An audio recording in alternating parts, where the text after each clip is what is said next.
Namaskar, good evening to all of my students. You are most welcome to my YouTube channel Patel youth hub.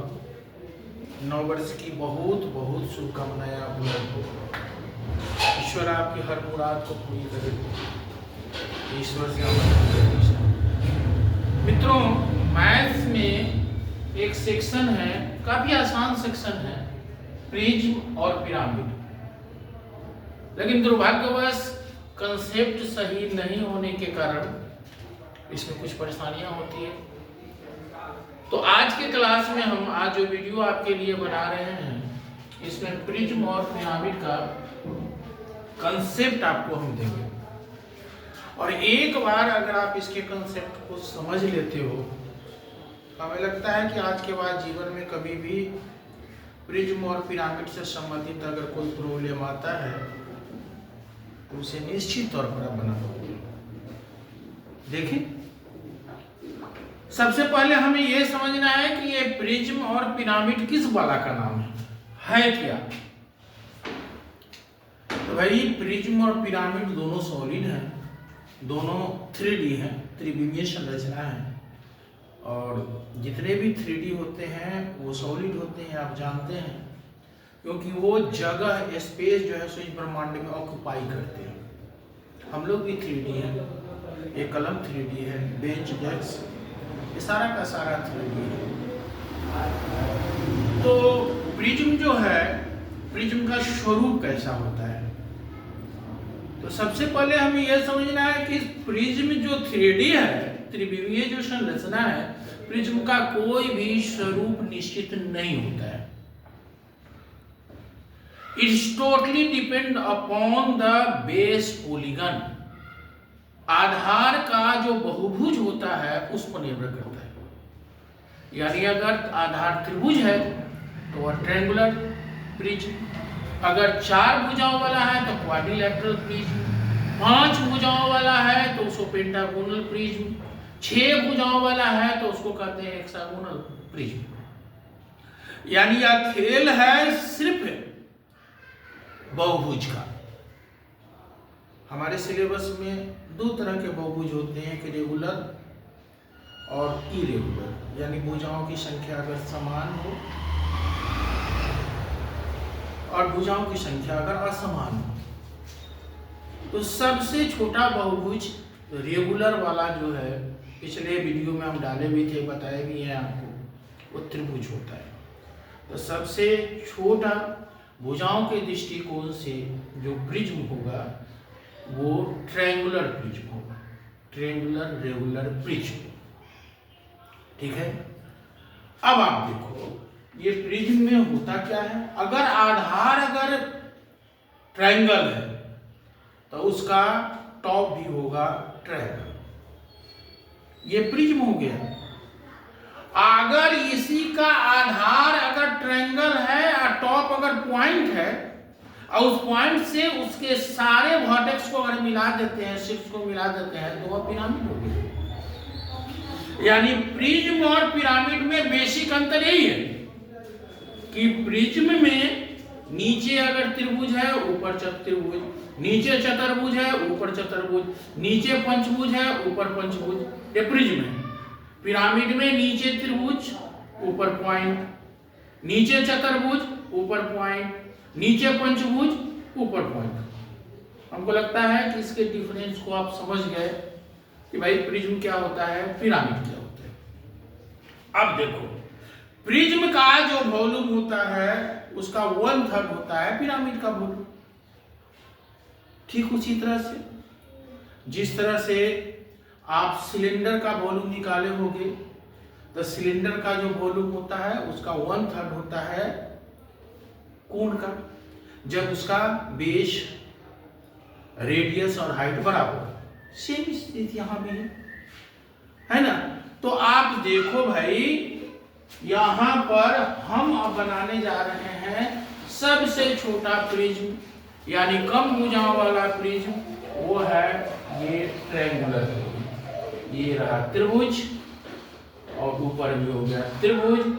अब ये सब के vertex को अगर हम मिला देते हैं, इसको ऐसे मिला देते हैं, ऐसे मिला देते हैं तो ये बन गया हमारा ट्रायंगुलर प्रिज्म, त्रिभुजाकार ट्रायंगुलर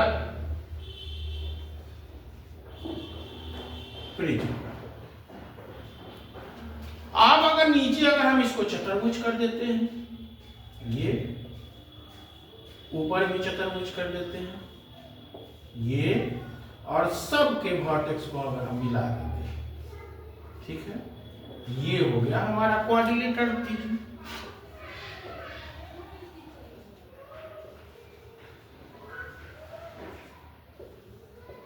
ये क्वाड्रिलेटरल प्रिज्म हो गया, ठीक है। उसी तरह से पेंटागोनल प्रिज्म हो गया, हेक्सागोनल प्रिज्म हो गया। जैसे ये देखें,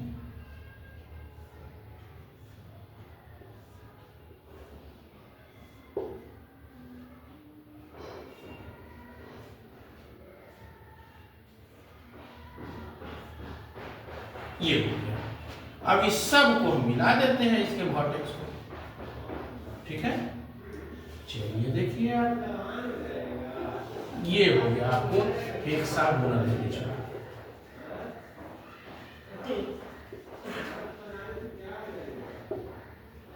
यानी प्रिज्म बना कैसे आप समझ गए। नीचे जो भी पॉलीगन है, जो बहुभुज है, ऊपर भी वही बहुभुज होगा और शीर्षों को हमने मिला दिया है।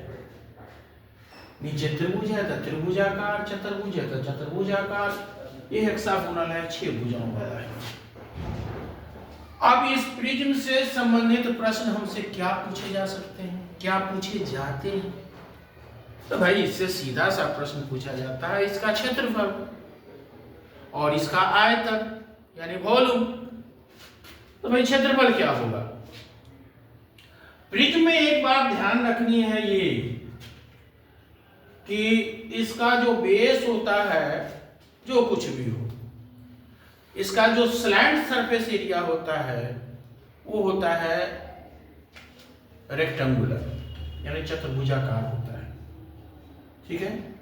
यानी अब आप देखो, जैसे ये त्रिभुजाकार है तो इसका अगर हमको क्षेत्रफल निकालना है तो नीचे का त्रिभुज, ऊपर का यानी आधार का क्षेत्रफल, नीचे वाला ऊपर वाला दोनों बराबर है, और 3 जो है सो त्रिभुजाकार है तो 3 आयत बनेगा, 3 गो आयत का क्षेत्रफल। यहां पर अगर चतुर्भुजाकार है तो नीचे चतुर्भुज हुआ उसका क्षेत्रफल, ऊपर वाला दोनों बराबर है तो 2 से गुना कर देंगे, और इसके लैटरल में जो होगा उसमें 4 जो है सो हो जाएंगे, क्या 4 आयत हो जाएंगे। तो इसका क्षेत्रफल जो होगा, क्षेत्रफल का जो फॉर्मूला हुआ वो क्या हुआ, आधार का क्षेत्रफल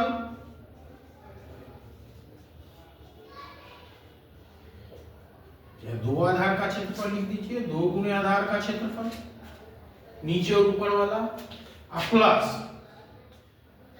स्लैंट सरफेस एरिया यानी जितने भुजा वाला है उतना त्रिभुज का जो है सो जितना आयत का क्षेत्रफल। ये 3 भुजा वाला है, यहां पर हो जाएगा 3 आयत का क्षेत्रफल।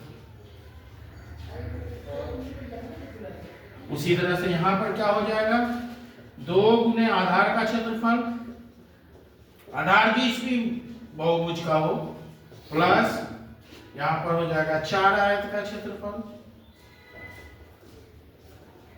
उसी तरह से यहां पर हो जाएगा 2 आधार का क्षेत्रफल,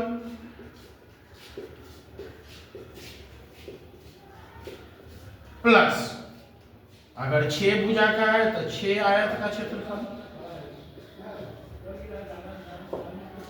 ये हो गया इनका क्षेत्रफल, ठीक है। अब आयतन अगर हमको निकालना है तो इसका आयतन क्या हो जाएगा, आधार का क्षेत्रफल गुने ऊंचाई, आधार का क्षेत्रफल गुने ऊंचाई। ये हो गया आपका ये प्रिज्म के बारे में समग्र पूरी जानकारी। अच्छा, प्रिज्म में और क्या पूछे जा सकते हैं हमसे? तो प्रिज्म में भाई ये पूछे जाते हैं कि जैसे पूछ देगा ये कि इसके सरफेस एरिया कितने हुए, अब एक त्रिभुजाकार अगर प्रिज्म है तो उसके सरफेस एरिया कितने होंगे? तो भाई जितने भुजाकार है, अगर त्रिभुजाकार है अगर ये, तो इसके सरफेसेज का कितने सरफेस होंगे, कितने सतह होंगे, सतह की संख्या अगर पूछता है तो n हो गया और +2 हो गया। त्रिभुजाकार है तो 3 सतह, ठीक है ना। 3 वो हो गया आपका इधर आयत और एक नीचे आयत ऊपर, तो 3 जोड़ 2 5 हो गया, 5 हो गया सतह। अब उसी तरह से अगर इसका अगर पूछे तो ये क्या हो जाएगा, 4 जोड़ 2 क्या हो गया, 6 हो गया। अब उसी तरह से इसका अगर पूछे तो क्या हो जाएगा, 6 जोड़ 2 8 हो गए। ये सब हो गया सतह। यानी सतह की संख्या अगर आपसे पूछता है तो आप इस तरह से बना लेंगे, ठीक है। अब उसके बाद अगर आपसे ये पूछता है कि वर्टेक्स कितना होगा, कोना कितना होगा, वर्टेक्स कोना है ना, तो वर्टेक्स जो होता है, कोना जिसको कहते हैं, इसके लिए क्या करना पड़ेगा, 2n होता है जितने भी हैं, है ना। तो वर्टेक्स हो गए आपको 2n हो गए, ये वाला 2n। जैसे अगर चतुर्भुज है तो चतुर्भुज में क्या हो जाएगा, ये त्रिभुज है तो त्रिभुज में कितने हो जाएंगे, 3 गुणे 2 6 हो गए। अब उसी तरह से अगर किनारा अगर पूछता है, किनारा के बारे में पूछेगा, है ना, तो किनारा हो जाएगा 3n, है ना। जितना भी है उसका हो जाएगा। आप जैसे त्रिभुज है तो हो जाएगा कितना किनारा, 3 गुणे 3 9, है ना। तो ये वाला जो है सो ये किसी भी प्रिज्म के से जो प्रश्न पूछे जा सकते हैं वो total number of surfaces, total number of vertex, total number of edges, किनारा, इसका 2n हो गया, इसका 3n हो गया, इसका n+2 हो गया।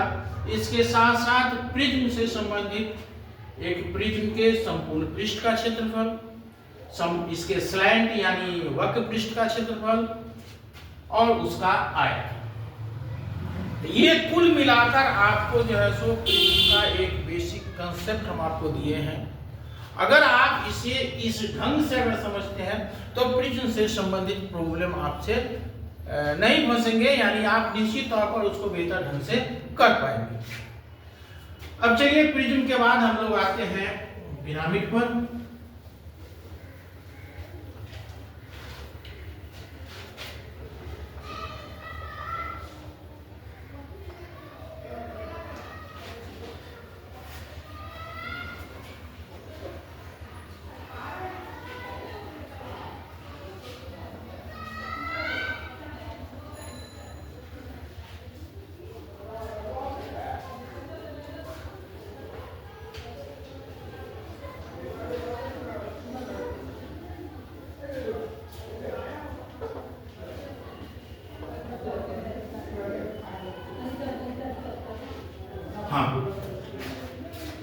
अभी हम आपको बताए हैं कि प्रिज्म और पिरामिड में बेसिक डिफरेंस क्या है। पिरामिड के बारे में आपको बताए थे कि पिरामिड का भी जो स्ट्रक्चर होता है, जो संरचना होता है, वह निश्चित नहीं होता है। यानी ट्रायंगुलर पिरामिड भी हो सकता है, क्वाड्रिलेटरल पिरामिड भी हो सकता है, पेंटागोनल पिरामिड भी हो सकता है, हेक्सागोनल पिरामिड भी हो सकता है, किसी भी तरह का हो सकता है। तो सबसे छोटा पिरामिड क्या होगा, सबसे छोटा माने जो सबसे कम भुजाओं वाला है तो है ट्रायंगल। तो देखिए ट्रायंगल में क्या होगा, ये रहा आपका ट्रायंगुलर पिरामिड, ये इसका रहा पॉइंट। अब इस पॉइंट से हम इसको मिला दें, इसके वर्टेक्स को मिलाइए, ये रहा, ये है आपका ट्रायंगुलर पिरामिड, ठीक है, ट्रायंगुलर पिरामिड।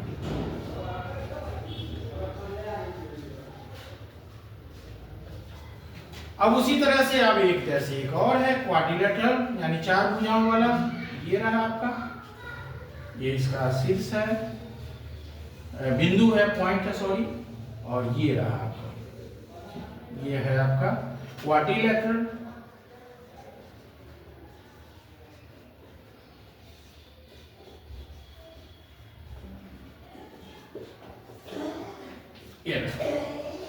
अब आप देखो, ये ट्रायंगुलर पिरामिड, क्वाड्रिलेटरल पिरामिड, ये सारे जो हैं, इनसे किस तरह के प्रश्न पूछे जा सकते हैं? तो फिर वही, इनसे पूछे क्या जाएंगे भाई? इनसे हमें पूछे जा सकते हैं कि इसके क्षेत्रफल क्या होंगे, इसके वॉल्यूम क्या होंगे। आमतौर पर जो प्रश्न पूछे जाते हैं वो यही है, ठीक है। अब आप देखें, या इसे पूछे जा सकते हैं इसमें आपसे कि हाँ, ये कोई पिरामिड दे दिया है कि इसमें सतह की संख्या कितनी है। आपको प्रश्न पूछा जा सकता है कि इसके वर्टेक्स कितने हैं, शीर्ष कितने हैं, या ये पूछे जा सकते हैं कि इसके किनारे कितने हैं, ठीक है। ये बड़ा सामान्य वाला जो है ये पूछा जा सकता है, लेकिन मुख्य रूप नाम से पूछे जाते हैं इसके क्षेत्रफल और इसके आयतन।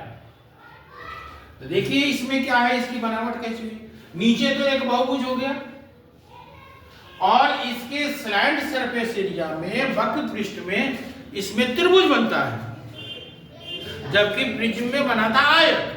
यही बेसिक डिफरेंस है। तो अगर हमको इसका क्षेत्रफल अगर निकालना है, इसका, तो इसका क्षेत्रफल क्या होगा? इसका क्षेत्रफल निकालने के लिए क्या करेंगे? आधार का क्षेत्रफल, आधार का क्षेत्रफल, पूरा का पूरा अगर क्षेत्रफल अगर निकालना है तो संपूर्ण क्षेत्रफल प्लस,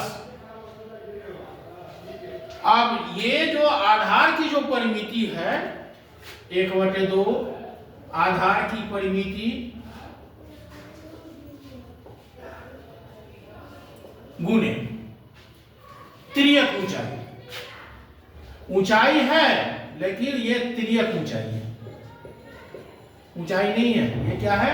तिर्यक ऊंचाई है। ये आधार का क्षेत्रफल, नीचे का बेस का, और इसके वक्र पृष्ठ का क्षेत्रफल का ये हो गया आपको परिमिति, यानी सबका जो है आउटर बाउंड्री का ये लंबाई, और ये ऐसे जो हुआ सो जैसे हम यहाँ कर दें, और ये त्रिभुज है। तो हमारे सर से ऐसे जो जाएगी ऐसे त्रिभुज है, क्योंकि यहाँ पॉइंट है, तो यहाँ ठीक ऐसे से जाकर, और जो ठीक मध्य बिंदु को जो है सो छूता है सामने वाली भुजा को, वही उसकी तिर्यक लंबाई कहलाती है, ठीक है।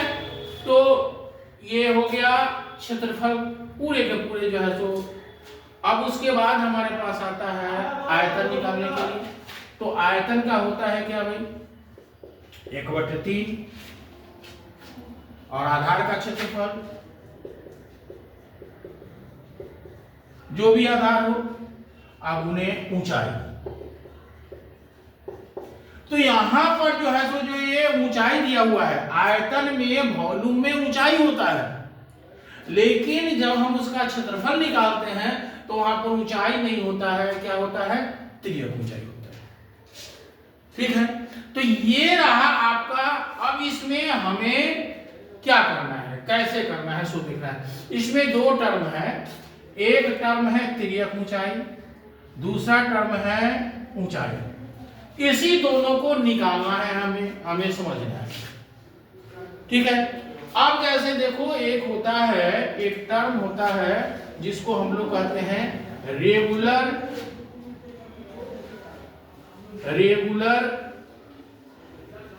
टेट्राहेड्रल। रेगुलर टेट्राहेड्रल क्या होता है, उसमें रेगुलर क्या होता है, ये समझते हैं। इसी पर हम लोग जो है सो प्रश्न को समझेंगे। टेट्राहेड्रल का अर्थ ये होता है कि वैसा पिरामिड जिसके भुजाओं, जिसके सतह की संख्या 4, यानी टेट्राहेड्रल में सतह जो होगा, सरफेस जो होगा, उसकी संख्या होगी कितनी? 4। दूसरी बात कि उसके जो भुजाएं होंगे वो आपका रेगुलर होगा, नियमित होगा, यानी समबाहु त्रिभुज होगा। अगर सरफेस 4 है तो जो संरचना बनेगा वो ट्रायंगुलर बनेगा, और रेगुलर है, नियमित है, माने उसकी भुजाओं की लंबाई समान है। तो भुजाओं की लंबाई समान है, इसका सीधा सा अर्थ क्या हुआ कि समबाहु त्रिभुज है। समबाहु त्रिभुज 1 हो गया, 2 हो गया, 3 हो गया, एक उधर हो गया, 4 हो गया। तीन ऊपर जो हो गए त्रिभुज वक्र पृष्ठ पर और एक उसके आधार हो गए, यही हो गया रेगुलर टेट्राहेड्रल। तो सबसे पहले हमें समझना है टेट्राहेड्रल का अर्थ हुआ त्रिभुजाकार पिरामिड, और दूसरा चीज रेगुलर अगर जुड़ जाता है इसका सीधा सा अर्थ हम ये समझेंगे कि ये जो दिया गया है ये समबाहु त्रिभुज के बारे में कह रहा है, समबाहु त्रिभुज से बना हुआ है। ठीक है, अब ये रेगुलर टेट्राहेड्रल के बारे में आपको दे देगा, आपको समझना है। अब जैसे देख लीजिए, इसी से हम हाइट, ऊंचाई और उसके साथ साथ हम क्या करेंगे, उसके स्लैंट हाइट के बारे में हम लोग समझेंगे, जानेंगे। देखिए ये नीचे वाला है, ये इसका केंद्र है। ठीक है, अब केंद्र से यहां तक की दूरी ये वाली, ठीक है, ये जो है शीर्ष से यहां तक की दूरी, तो शीर्ष से यहां तक की जो दूरी है इसी को कहते हैं स्लैंट हाइट, यानी एल कहते हैं। ठीक है, और ये वाली जो दूरी है इसी को कहते हैं हाइट कहते हैं, एच हो गया। अब यहां से यहां तक की दूरी है, देखना है। ठीक है, ये जो होगा इसी से जो है सो यहाँ पर ये समकोण है ना, तो हमको निकालना है इसी से एल और एच के बारे में। एक बात सामान्य सी बात है, आप जानते हो, वो ये जानते हो आप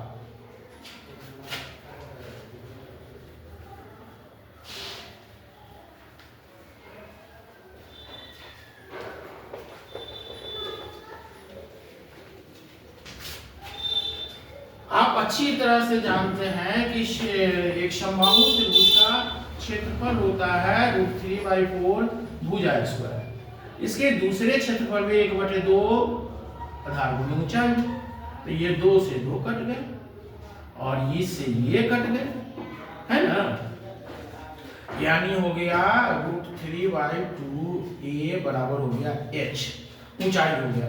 यानी ये समबाहु त्रिभुज में h यानी यहां से यहां तक, अब ये आधार की तरफ से 1 होता है और यहां से यहां तक 2 होता है, 2:1, यानी हाइट जो होगा वो क्या होगा, इसका 1/3, यहां से यहां तक की दूरी, यहां से लेके यहां तक की दूरी जो होगा वो h का 3 होगा, है ना।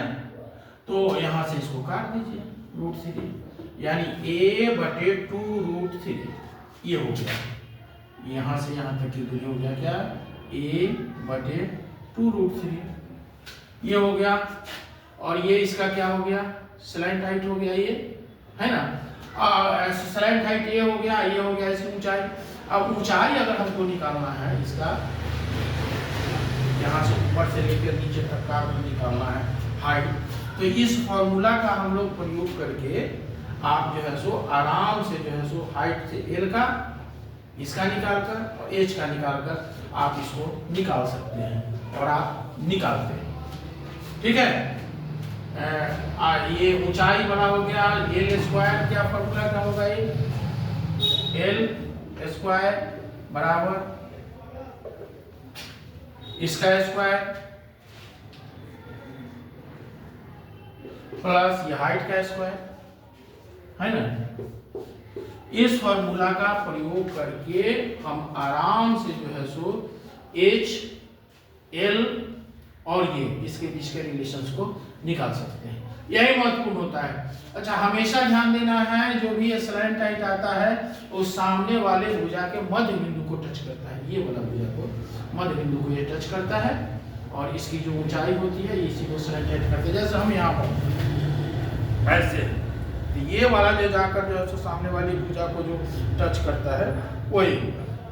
ठीक है, अब इससे संबंधित जो चीजें हैं रेगुलर टेट्राहेड्रल से, वो इसके कुछ फॉर्मूलाज वगैरह हैं जिसका प्रयोग हम लोग करते हैं। तो देखा जाए रेगुलर टेट्राहेड्रल के लिए हम लोग क्या करते हैं।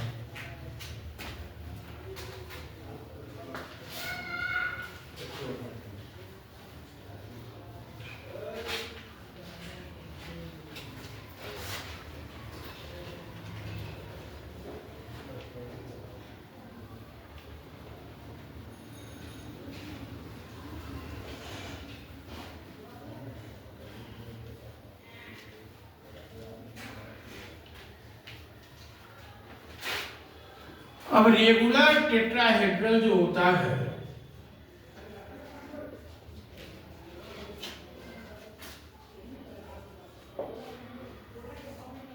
अब उसके संपूर्ण पृष्ठ का क्षेत्रफल, तो इसके संपूर्ण पृष्ठ का क्षेत्रफल क्या होगा?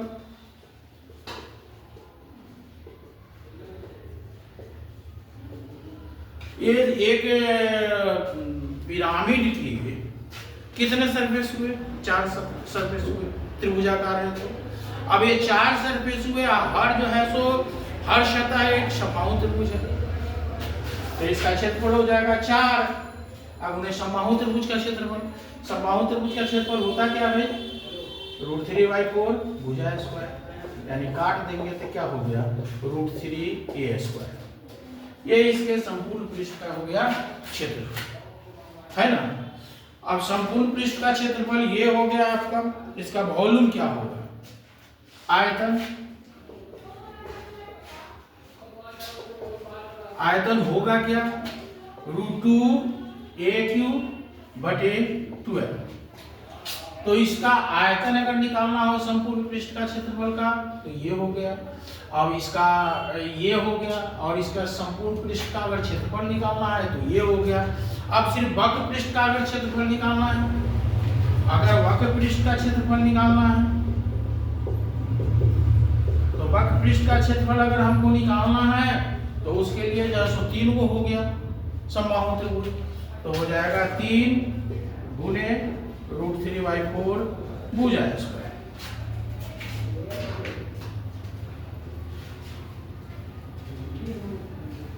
स्लैंट हाइट अगर निकालना है, स्लैंट हाइट माने तिर्यक ऊंचाई, तो हो गया √3/2 × a, ये हो गया तिर्यक ऊंचाई।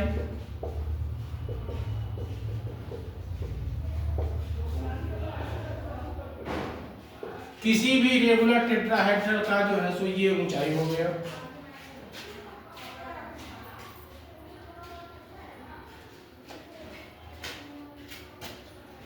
अगर ऊंचाई निकालना है